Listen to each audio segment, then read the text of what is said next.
Non-compete clauses in California are very strictly construed, and they're against public policy. California really favors the right for an employee to have a job and do work. And in fact, as people know, in the employment space, for instance, they know in California that the law is skewed towards the employee. So as an employer, as a business, how do you enforce a non-compete? What are those circumstances where you can have a non-compete?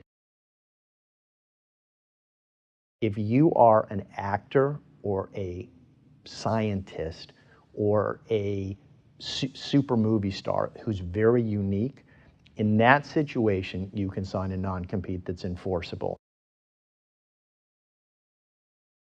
If I sell you a business, you're buying the goodwill of that. So let's say you pay $10 million for that. If I'm the owner of that business and I can walk out the door after you've given me a check for $10 million and go to a competitor, I can destroy the goodwill that you just bought. So when someone sells their business, they can agree to not compete for up to 5 years in California. Where it gets a little more complex is that's a situation where I own 100% of the business. What about if I have 10 employees or 10 owners that each own 10% of the company?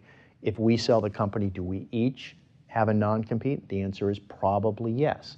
When you start going down from there and you own stock in Apple Computer and you have less than 0.1%, no. You sell the equity in Apple Computer, you're not going to be subject to a non-compete. But if you own a material portion of a business and you sell it out, the common law principle in California is we won't allow you to then turn around and destroy the goodwill of the business that you sold it to. So those are the two situations where non-competes are enforceable in California.